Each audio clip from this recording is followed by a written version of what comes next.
Alhamdulillah. Masih dengan tema kita omongan adalah doa nih, khususnya buat kita nih kaum perempuan dan ibu-ibu. Aduh, kalau ngomong tuh rasanya nikmat banget. Nah, sebelum kita bahas lebih lanjut nih, kita saksikan dulu yuk tayangan yang berikut ini. DJ Bonbon Remix.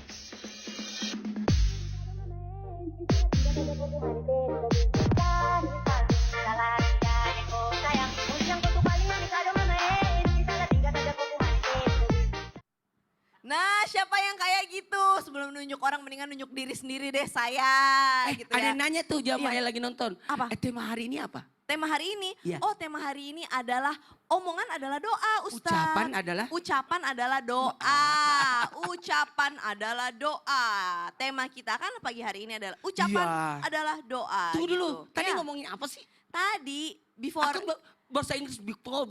before the commercial break ya. Ya. Would you like us to have a conversation in English Aduh. or in Indonesia or in bahasa Makassar or Ako ni Rokapang, akasingin na, tabahas di pa Wah. agad po dendre. Ini Rumi. Nasaba na ko bahasa Inggris to ka kasi bahasa Inggris ugi ka iya. Wah, bahasa Inggris Bugis katanya. Nah, Ustadz, mendingan pakai Iya, bahasa iya. Indonesia aja deh. Iya, Soalnya iya, TV iya. nasional kan. Oh iya, iya, betul, betul. Nah, kita lanjutin tadi yang belum sempat ditanyain. Apakah benar segala ucapan buruk orang tua kepada anak itu bisa jadi doa? Benar nggak Ustadz? Mohon tausiahnya. Baik, makasih banyak. Ladies and gentlemen, bener gak? Bener Oh, gak? Ustadz Benar, mancing-mancing Look ya. into me, lihatlah aku ini. Oke. Ya, baiklah. Ternyata buat semuanya harus kita memperhatikan atas setiap yang kita ucapkan kepada anak. Karena orang tua adalah figur. Orang tua adalah role model. Role model. Bagaimana sosok orang tua itu adalah bendanya dan anak adalah bayangan. Bayangan itu akan menyesuaikan sesuai benda yang jadi bayangannya. Dia jadi bayangannya. Makanya hati-hati. Ada 3 manusia tidak ada dosa kecil padanya, semua dosa besar. Orang tua terhadap anaknya, hati-hati. Orang tua yang punya anak, maka dosanya sudah menjadi dosa besar semua. Karena ada anak yang mengikut. Guru, kalau atas apapun yang dilakukan, akan jadi dosa besar karena ada murid yang mengikut. Begitu pula para pemimpin itu tidak ada dosa kecil padanya karena semua akan jadi dosa besar karena termasuk instruksi dan sebagainya. Mohon maaf, ucapan buruk orang tua kepada anaknya bisa jadi doa yang terkabulkan. Kenapa? Karena termasuk orang tua yang mungkin merasa dizolimi oleh anaknya. Sehingga notabene-nya orang tua yang marah, emosi secara nauzubillah subhanallah. Tanpa beliau sadari tiba-tiba dia mengucapkan agak ngarelok nuitan nak. Artinya? Apa yang akan kau lihat nak? Kata-kata singkat itu dia marah sama anaknya sehingga dia ucapan seperti itu. Apa yang akan engkau lihat nak? Saya teringat dengan kisah seseorang anak yang tidak izin sama orang tuanya untuk ke tanah suci. Padahal dia anaknya itu mengurus orang tuanya yang sudah tua, buta, lumpuh. Dan orang tuanya dirawat oleh anaknya. Tapi anak ini berkeinginan untuk ke tanah suci sehingga menyuruh orang lain untuk merawat orang tuanya. Dan apa yang terjadi? Orang tuanya cuma berkata, apa yang engkau akan lihat nak? Dan ternyata tidak sampai ke tanah suci. Yang ada justru dihakimi oleh orang-orang di masa. Oleh orang-orang yang pada saat mampir ke masjid. Kemudian dia dianggap pencuri. Sehingga dipotong tangannya, dipotong kakinya dan dibutakan matanya. Nauzubillah, nauzubillah. Hati-hati. Orang tua harus sebenarnya berhati-hati ketika merasa dizolimi anaknya. Apalagi dalam saat marah. Hati-hati di mulut. Karena di mulut itu ada doa. Sekali lagi, di mulut itu akan doa, ada doa. Dan setiap engkau berkata-kata terhadap anak, itu yang muncul. Hati-hati, 40 kali orang tua berkata, maaf saya pinjam kata-kata ini, gila, maka anak itu akan jadi gila. 40 kali orang tua itu berkata, maaf saya pinjam kata-kata ini, bodoh, maka anak itu akan jadi bodoh. Mungkin tidak, mungkin dia berkata bodoh, enggak gitu. Mungkin tersimpan, hari ini bilang bodoh, sore bilang bodoh, besok bilang bodoh.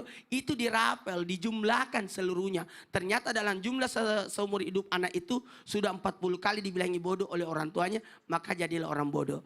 Tahu enggak yang menemukan lampu pijar? Siapa? Tahu enggak? Nggak tahu, Thomas siapa? Alva Edison. Oh. Tahu enggak? Itu dikira orang bodoh. Maaf, tapi orang tuanya, ibunya berkata, pintar sekali anakku. Jadilah anak pintar. bermanfaat sampai sekarang. Pokoknya di mulut orang tua itu ada doa, ada berkah. Karena ridha Allah fi ridal walidain, sutullah sutul walidain. Masya Allah. Jadi kalau kata lagu yang benar adalah di mulutmu ada doa gitu. Ya nggak? Siapa Matam. Gimana sih Yang- lagunya? yang lagi Itu lagunya di- Pindah Pandai Winata kan? Iya betul. Jadi pokoknya di mulutmu ada doa. Iya. Masya Iya, Allah. Wih, Cakep jago ya? banget Jago ya. banget. Masya Allah. Baiklah bisa. kalau gitu tadi kan kita ngomongin namanya ucapan itu adalah doa. Dipanggil mama atau bunda atau sama Aku, Kasia? Mami. Mami Kasia. Mami kasih ya Masya Allah. Nah Ustadz Syam, Yeah. kalau ngomongin masalah hati nih. Hati kan nggak perlu diomongin, kita doang yang tahu ya kan. Nah tapi kalau kita yang dalam hati tuh kadang-kadang namanya manusia kan kita sebel atau nggak suka sama orang tuh. Atau sama anak deh, tapi dalam hati tuh kayak gitu. Tapi udah terucap dalam hati, nggak diomongin nih. Itu bakal terkabul atau nggak? Mohon tausiahnya. Bismillahirrahmanirrahim. Tabik guru Ustaz Hilman, Ustaz Maulana, tabik Kak Caca. Bismillahi masyaallah la yasuqul khaira illallah. Bismillahi masyaallah la yasrifus su'a illallah. Bismillahi masyaallah ma kana min ni'matin faminallah. Bismillahi masyaallah la haula wala quwwata illa billah. Berbicara tentang hati. Apakah ucapan dalam hati atau ngedumel dalam hati atau berangan-angan dalam hati sudah bisa termasuk doa? Atau bisa terkabulkan oleh Allah Subhanahu wa taala. Maka subhanallah ternyata ulama kita menjelaskan sebenarnya yang berdoa itu asalnya sebenarnya al-qalb. Jadi sebenarnya yang berdoa itu adalah hati. Lisan ini hanya mengikutinya. Lisan ini hanya merealisasikannya. Subhanallah. Jadi yang sebenar-benarnya berdoa adalah hati seseorang. Makanya ada hadis qudsi sering kita dengar. Kata Allah Subhanahu wa taala dalam sebuah hadis qudsi, saya sesuai prasangka hambaku. Berarti kalau prasangka itu berarti masih di dalam hati. Allah katakan saya sesuai prasangka hambaku. Kalau mereka mengatakan saya kabulkan ya saya kabulkan. Kalau mereka mengatakan saya tidak kabulkan ya saya tidak kabulkan. Jadi ternyata sesungguhnya yang berdoa itu adalah hati manusia. Sedangkan lisannya hanya mengikutinya atau merealisasikan apa yang dirasakan di dalam hatinya. Namun tentunya berbeda pahalanya ketika orang dalam hati dan juga di ucapan. Walaupun kadangkala lebih utama dalam hati atau wajib dalam hati. Contoh misalnya doa dalam sujud terakhir jikalau dia tidak berbahasa Arab atau tidak berbahasa Al-Quran maka dia mesti dalam hati saja.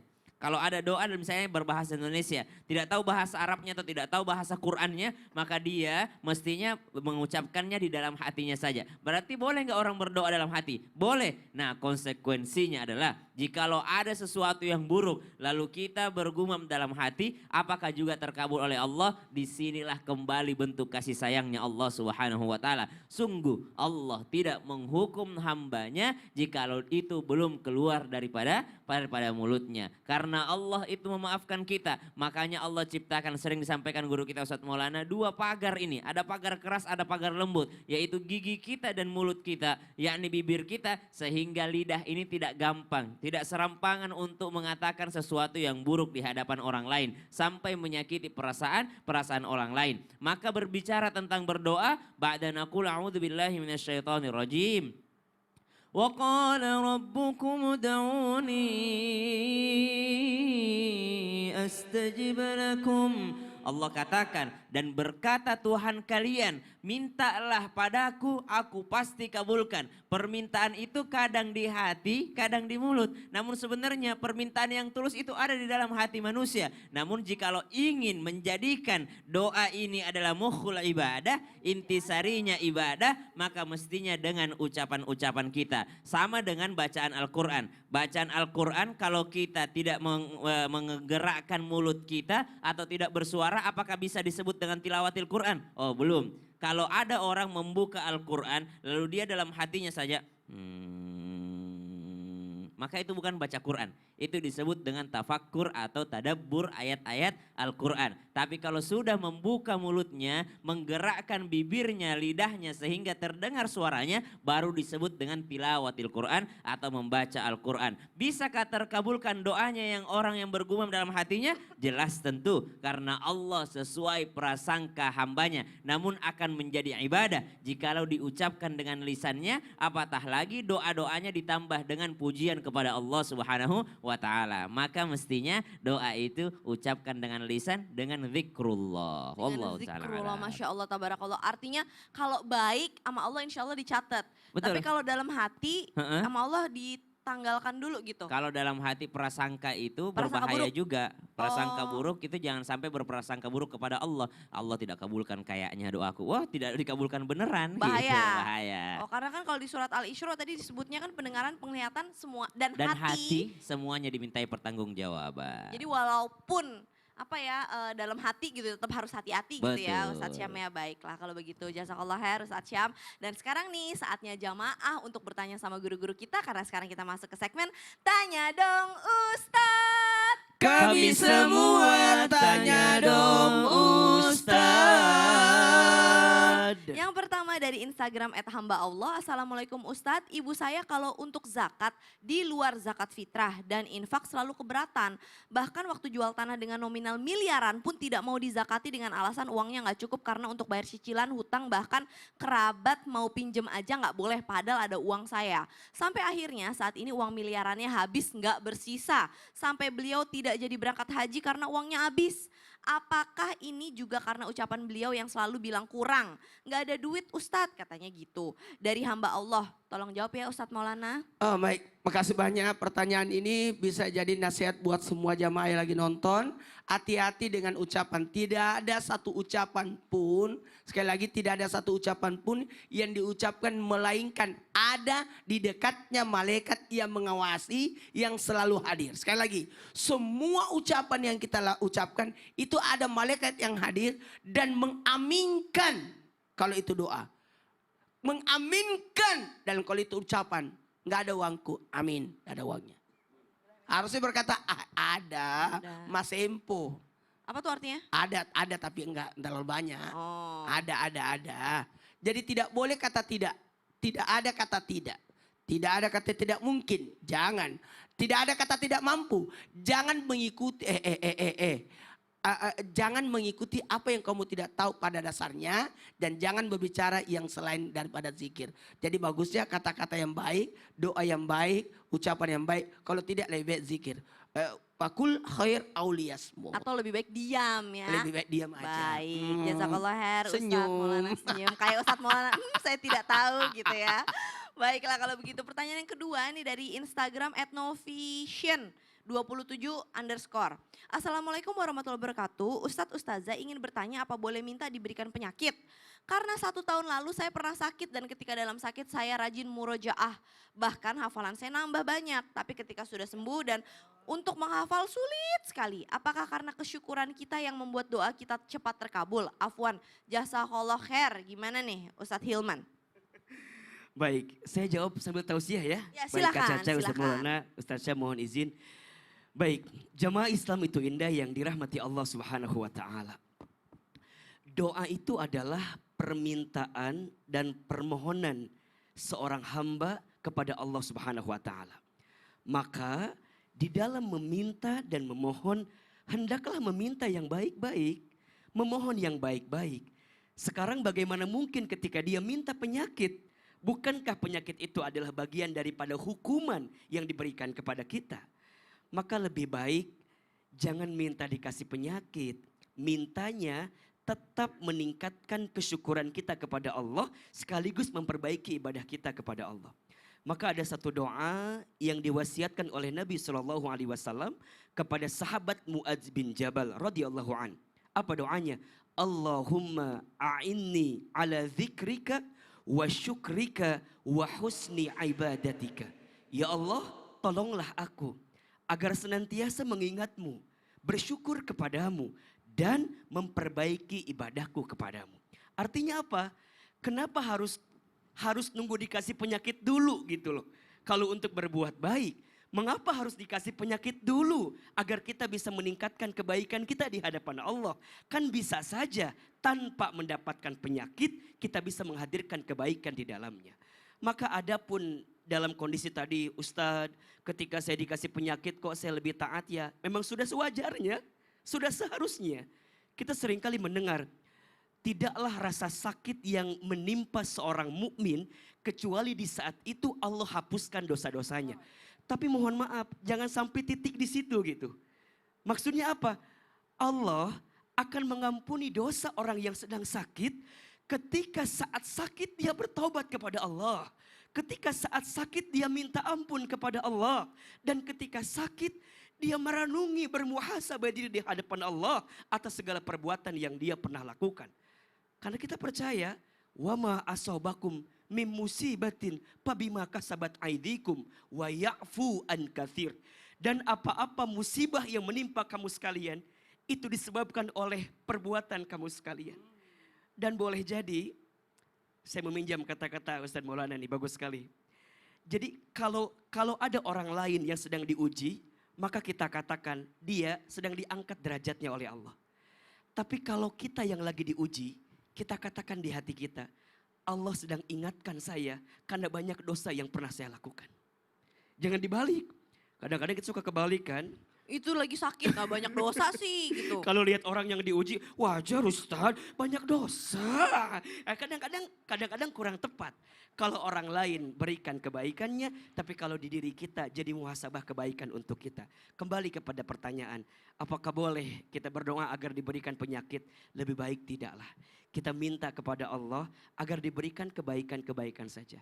Dan kalau seandainya kita sakit, ingat, sakit itu jadi cara kita untuk banyak bertaubat kepada Allah. Sakit itu jadi bahan kita untuk merenung atas segala apa yang sudah kita lakukan dan kita isi dengan kebaikan-kebaikan. Sungguh dalam doa itu, mohon maaf ya, bukan hanya kita minta dikabulkan doanya saja, tapi kita minta sama Allah untuk diberikan kesempatan berdoa. Mohon maaf, kalau ada dua pilihan, pilih yang mana? Mana yang paling penting? Dikabulkan doanya atau diberikan kesempatan berdoa? Dua-duanya penting, iya. Tapi kalau boleh milih, boleh jadi saat kita diberikan kesempatan berdoa, itulah nikmat yang luar biasa. Kenapa? Karena dikabulkan doanya atau tidak, bukan urusan kita. Itu adalah hak prerogatifnya Allah. Tugas kita apa? Teruslah meminta, teruslah memohon, teruslah berdoa. Hasilnya kita serahkan kepada Allah. Nahnu bittakhir, wallahu bittakdir. Kita hanya berikhtiar, Allah yang menentukan. Begitu. Masya Allah, tabarakallah. Hah? Bu Aduh, Caca mana? Ca? ini tuh nyebelin banget nih orang nih kalau komen tuh selalu jelek terus. Ih, nih aku sumpahin ya, semoga rezeki kamu tuh seret, terus kamu jauh dari jodoh kamu biar kamu tahu rasa. Nih, terus habis itu aku sumpahin supaya kamu itu ya sakit-sakitan juga biar tahu. Caca, hati-hati dalam ucapan itu ada doa di situ. Iya sih Ustadz, aku ngerti sih, ngerti Nggak Ustadz. boleh gitu ucapannya Aduh. seperti itu. Bisa jadi tuh akan jadi berimbas pada diri kita juga. Tapi maaf nih ya Ustadz, ini orang kan udah zolim sama aku. Dia membuat hati aku rasanya sakit banget Ustadz. Jadi aku ngomong kayak gini tuh sengaja. Sengaja supaya apa? Supaya orang itu tahu rasa. Kan katanya kalau orang yang terzolimi itu doanya terkabul. Jadi aku sengaja aja doain yang jelek-jelek biar dia tahu rasa nih. Sebel banget tau gak Dengerin. Ustadz? Ku lepas semua yang ku inginkan. Masya Allah. Takkan ku ulangi. Masya Ada lagunya lagi, Allah. lagi Ada. opening itu. Ada itu apa maksudnya sih Ustadz? Dengerin. Saya lanjutin dulu ya. Iya, iya. Dan siapkan catatan, akan ku jawab sesaat lagi. Masya Allah. Baiklah kalau gitu jamaah jangan kemana-mana setelah ini. Tetap di Islam itu indah. Jamaah. Yeay. Oh jamaah. Yeay. Alhamdulillah. Lagunya gak enak banget. Bagus loh Ustaz suaranya. Masya Allah.